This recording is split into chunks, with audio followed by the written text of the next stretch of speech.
திரைக்குறள் நேயர்களுக்கு வணக்கம். முதல்ல இந்த வாரம் அக்டோபர் 1 ரிலீஸ் ஆன படம் இட்லி கடை. அதை பற்றி நிறையா சொல்லிட்டேன். பட் இருந்தாலும் அந்த படத்தில் ஒரு முக்கியமான கதாபாத்திரம் நடித்த ரோசரி அவரை பற்றி நான் சொல்லலை. அது ஆக்சுவலாக இளவரசனை ஃபோன் பண்ணி என்னப்பா அவர் பேரை சொல்லலை அப்படின்னு கேட்டார். மன்னிக்கணுன்னு அவருடைய பேரை நான் டக்குன்னு ஞாபகத்துக்கு வரல. பட் அவர் ராமமூர்த்தின்னு சொல்லி இண்டஸ்ட்ரியில் கூப்பிடுவாங்க.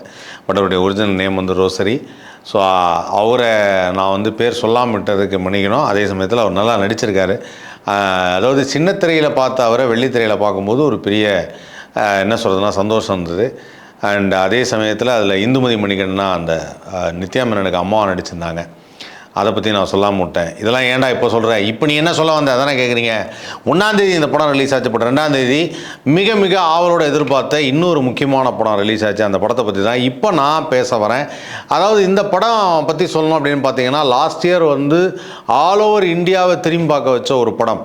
அந்த படம் தான் காந்தாரா. நம்ம மூலஸ்தானம், நம்ம முன்னோர்கள் வாழ்ந்தது இங்கே தான். காந்தாரா படம் பார்த்தீங்கன்னா ஒரு கதையில் குலசாமியின் வழிபாடு.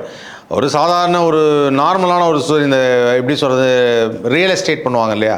இந்த ரியல் எஸ்டேட் பண்ணுறவங்க ஒரு இடத்த வாங்கணும் அப்படின்னு நினைக்கிறதும், அந்த இடத்த கொடுக்க முடியாதுன்னு சொல்கிறதுக்கு காரணம் என்ன அப்படின்னு பார்த்தீங்கன்னா, அந்த இடம் பாரம்பரியமாக நாங்கள் குலசாமியை வழிபட்ட ஒரு இடம், அந்த இடத்த கொடுக்க முடியாது அப்படின்னு சொல்கிறதும், அதில் வரக்கூடிய பிரச்சனைகளும் தான் காந்தாரா படத்தில் எடுத்திருந்தாங்க. அதில் எல்லாருக்கும் ரொம்ப பிடிச்சது அந்த பாடல்.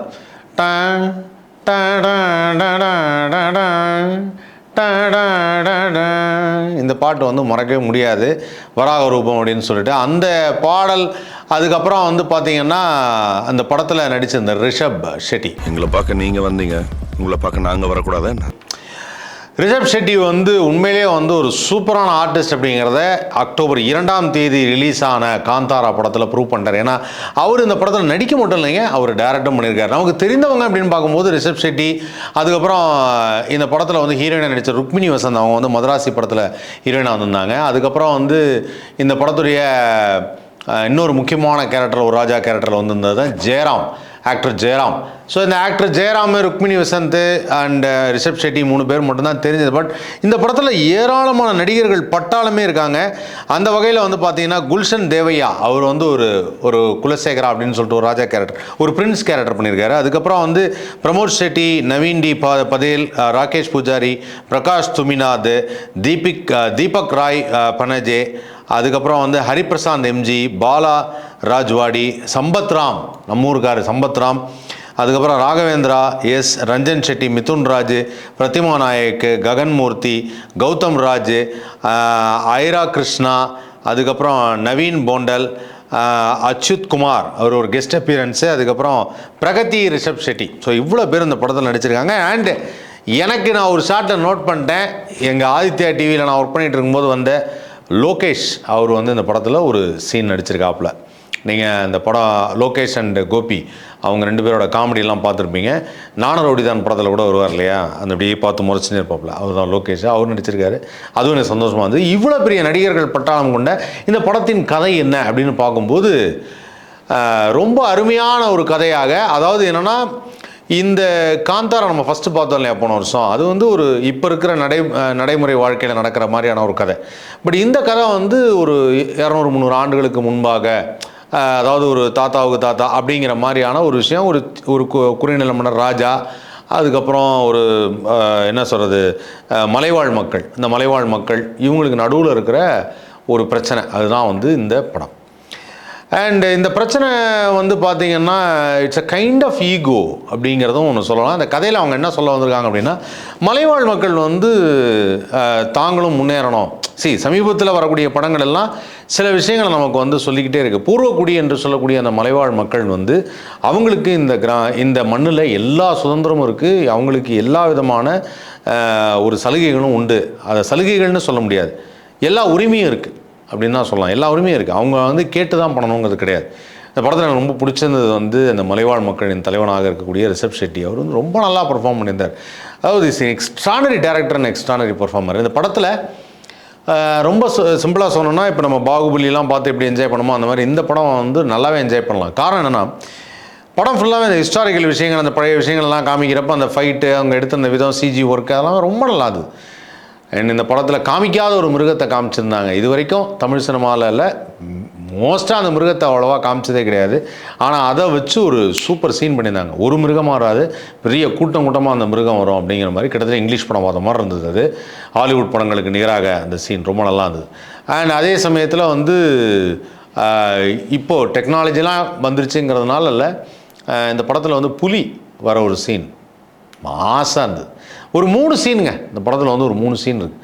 நான் அதெல்லாம் சொல்லவே விரும்பலை. அந்த 3 சீனை பார்த்தாலே நமக்கு அவ்வளோ திருப்தி இருக்கும். அப்படிப்பட்ட ஒரு அருமையான படம். தமிழ் சினிமா வரலாற்றில் இல்லாத சில சீன்ஸ் எல்லாம் பண்ணியிருந்தாங்க, சில ஆக்ஷன் சீக்வன்ஸ் பண்ணியிருந்தாங்க.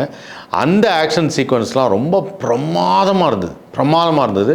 அண்ட் இந்த கதைன்னு பார்க்கும்போது எகெயின் என்ன அப்படின்னு பார்த்தீங்கன்னா, கடவுள், அதாவது குலசாமி, காலகாலமாக அந்த மண்ணையும் அந்த மண் சார்ந்தவர்களையும் அங்கே இருக்கக்கூடிய மூதாதையர்களையும் வணங்கி அங்கே இருக்கக்கூடிய ஒரு கடவுள் நம்மளை காப்பது அப்படிங்கிறது ஐதீகமாக நடந்துட்டுருக்கிற ஒரு விஷயம். அப்படிப்பட்ட ஒரு விஷயத்தை தான் இந்த திரைப்படத்துலேயும் காமிச்சிருக்காங்க. பட் ரொம்ப அருமையாக அதை வந்து அனைவரும் ஏற்றுக்கொள்ளும்படி காமிச்சிருக்கிறாங்க. உண்மையிலே அதை பார்க்கும்பொழுது நமக்கு ஒரு மதிப்பும் மரியாதையும் வருது. நான் ஏற்கனவே சொல்லியிருக்கேன், அதாவது என்னென்னா, கடவுள் இருக்காரா இல்லையா அப்படிங்கிற அந்த சர்ச்சை வந்து எப்பவுமே இருந்துக்கிட்டு தான் இருக்கும்.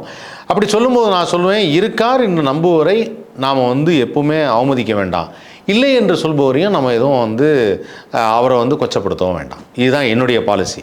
அதாவது என்னென்னா, அவருக்கு இல்லைங்கிறது நம்பிக்கை, இவருக்கு இருக்குங்கிறது நம்பிக்கை. அப்படி இந்த இருக்கு இல்லை அப்படிங்கிற சர்ச்சைக்குள்ளே போகாமல், இது ஒரு குலசாமி, நம்மளுடைய மூதாதையர்கள் இருந்த கூட ஒரு குலசாமி அப்படிங்கிறத ரொம்ப அருமையாக அந்த திரைப்படத்தில் கதையாக சொல்லியிருக்கிறாங்க. அந்த வகையில் வந்து இந்த படத்தில் உள்ள சீன்ஸ் எல்லாம் பிரமாதமான காட்சி அமைப்புகள். உண்மையிலே அந்த படம் எடுக்கிறப்பல்ல நிறையா வந்து ஒரு டெத்து நடந்து போச்சு இந்த காந்தாரா ஷூட்டிங்கில் அப்படின்னாங்க. அதுக்கப்புறம் வந்து இல்லை அதேமாரி இன்னொரு டெத்து நடந்து போச்சுன்னாங்க. என்னப்பா அது இவ்வளோ காவ வாங்குதே அப்படின்னப்போ, அப்போ நான் ஒரு ஃபீல் ஒன்று பண்ணேன். அதாவது என்ன சொல்லுவாங்கன்னா, சூப்பர் நேச்சுரல் அண்ட் சூப்பர்ஸ்டிஷியஸ் பிலீஃப்ஸில் விளையாடக்கூடாது. அது பிடிக்கலன்னு விட்டுறலாம், ஆனால் அதில் விளையாடக்கூடாது அப்படின்வாங்க. அந்த விளையாடக்கூடாதுங்கிறதுக்கு ஒருவேளை ஏதாவது தப்பாக நடந்திருக்குமோ, ஷூட்டிங்கில் ஏதாவது நடந்துக்குமோலாம் எனக்கு தாட் வந்துடுச்சு. ஏன்னா நம்ம கிட்ட போகக்கூடாது, நம்ம வந்து அதில் பெரிய ஈடுபாடு இல்லைனாலுமே அதை போய் ரொம்ப வந்து தொந்தரவு செய்யக்கூடாது அப்படின்னு ஒன்று சொல்லுவாங்க. சம்திங் இஸ் தேர், ஏதோ ஒரு சக்தி இருக்குது, ஒரு மகாசக்தி இருக்குது அப்படின்னு சொல்லலாம். அந்த மாதிரி வந்து இந்த படத்தில் வந்து பார்த்திங்கன்னா அந்த சக்தியை வந்து ரொம்ப அழகாக காமிச்சிருக்கிறாங்க.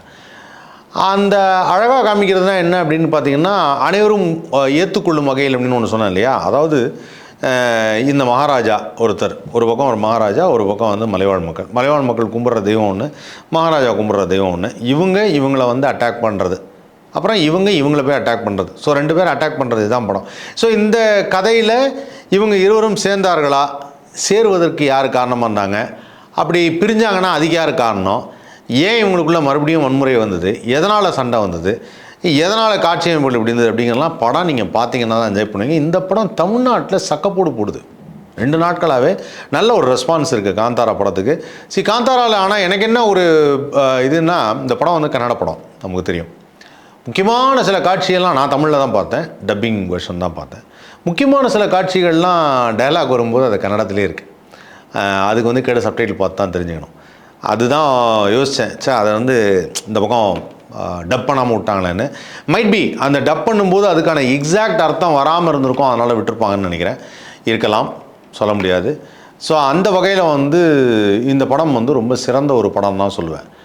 அண்டு ஒரு கம்பேரிசனுக்கு பார்க்கும்போது இல்லை, ருக்மிணி வசந்த் நடித்த அந்த இன்னொரு லவ் ஃபிலிம், அது ரொம்ப நல்ல படம். அது ருக்மிணி வசந்த் நடித்ததில் ரீசெண்டாக வந்து சைடு ஏ சைடு பின்னு சொல்லிட்டு 2 பார்ட் வந்தது.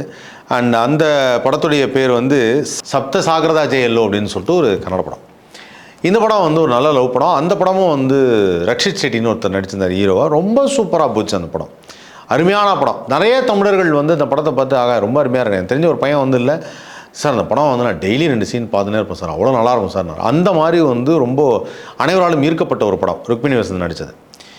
அதுக்கப்புறம் வந்து கேஜிஎஃப் உங்களுக்கு தெரிஞ்சிருக்கும். இன்றைக்கி வந்து அது பார்ட் 1 வந்து எல்லாருமே ரொம்ப ஆவலோடு எதிர்பார்த்த ஒரு படம் கேஜிஎஃப் அப்படின்னு. கேஜிஎஃப்பும் பிரம்மாண்டமான ஒரு திரைப்படம். அந்த படமும் வந்து ஆல் ஓவர் இந்தியா பேசப்பட்டது. அதுக்கு பிறகு காந்தாரா, இந்த காந்தாரா படமும் வந்து பார்த்திங்கன்னா ஆல் ஓவர் இந்தியா பேசப்பட்டது. இன்றைக்கி அதோடய மேக்கிங்கும் அவங்களுடைய பர்ஃபெக்ஷன் ஆஃப் சீன்லாம் பார்க்குறப்ப இல்லை, கிட்டத்தட்ட ஒரு 40 வருஷம் மினிமம் பின்னாடி போன மாதிரி இருந்தது. என்னென்னா ஒரு பர்டிகுலர் டைமில் வந்து கன்னட படங்கள் வந்து ரொம்ப பிரமாதமாக வந்துட்டு இருந்தது. அதில் சில படங்கள்லாம் வந்து புட்டன கனகல்னு ஒரு டைரக்டர், ஒரு கன்னட ஃபிலிம் டைரக்டரெல்லாம் பிரமாதமான படங்கள் பண்ணிகிட்டு இருந்தார். கன்னட படத்துலேருந்து சில படத்தை தமிழில் ரீமேக்லாம் பண்ணியிருந்தாங்க, அந்த காலங்களும் உண்டு. அண்ட் கன்னடத்தில் நான் பார்த்த வரைக்கும் முத்தினஹரான்னு சொல்லிட்டு ஒரு படம் வந்து விஷ்ணுவர்தன் நடித்த படம், ரொம்ப பிரமாதமான படம். இப்படிப்பட்ட பிரபலமான படங்கள்லாம் வந்துட்டு இருந்தது. அப்புறம் கொஞ்ச நாளில் வந்து ரொம்ப கமர்ஷியல் அது இதுன்னு போகும்போது ரொம்ப மாறிடுச்சு படங்களே. அந்த மாதிரியான ஒரு நல்ல ஃப்ளேவர் உள்ள படங்கள் வரல. அதுக்கப்புறம் இப்போ ரீசெண்டாக தட் இஸ் ஆஃப்டர் 2018 அப்புறம் வந்து பார்த்தீங்கன்னா அது கேஜிஎஃப்க்கு அப்புறம் மறுபடியும் வந்து ஒரு பெரிய பூம் ஏற்பட்டிருக்கு அப்படின்னு தான் சொல்லலாம் கன்னடா ஃபிலிம் இண்டஸ்ட்ரியில். அண்ட் என்னடா அவன் கன்னட படத்தை பற்றி ரொம்ப பேசுகிறானே அப்படின்னு நினைக்காதீங்க. உண்மையிலே நல்ல படம், நல்ல திரைப்படங்கள் வரும்போது அதை பாராட்டணும் அப்படிங்கிறது தான் நம்மளுடைய மரபு. தமிழர்களுக்கு எப்பவுமே மற்றவங்கள பாராட்டுறது அப்படிங்கிறது ஒரு பெரிய என்ன சொல்கிறதுனா கிஃப்ட்டு மற்றவங்களுக்கு. ஏன்னா அவ்வளோ சீக்கிரம் நம்மளை யாரும் பாராட்ட மாட்டாங்க. ஆனால் நாம் பாராட்டுவோமே, அதில் தப்பு கிடையாது. ஏன்னா வந்து பாராட்டக்கூடியவங்க வந்து கண்டிப்பாக மேலே தான் இருப்பாங்க. அந்த வகையில் வந்து பார்த்திங்கன்னா நம் மக்கள் வந்து ரொம்ப கொண்டாடுறாங்க. தேட்டரில் வந்து அப்படி ஒரு கிளாப்ஸு பயங்கரமாக கொண்டாடுறாங்க. ஸோ இந்த படம் வந்து அவ்வளோ சாதாரணமான படம் இல்லை.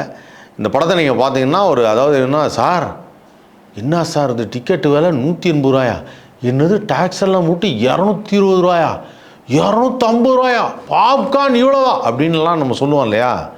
அதுக்கு எல்லாத்துக்கும் ஒர்த்துன்னு சொல்லுவேன். அந்த படம் அவ்வளோ நல்லா இருந்தது. அந்த படம் பார்க்குறப்ப கண்டிப்பாக நீங்கள் படம் பார்த்தீங்கன்னா உங்களுக்கு ரொம்ப பிடிக்கும். படத்தை பாருங்கள், அப்போ தான் வந்து அதோடைய ஃபுல் ஃப்ளேவர் என்ன மாதிரி எடுத்துருக்காங்கிறது தெரியும்.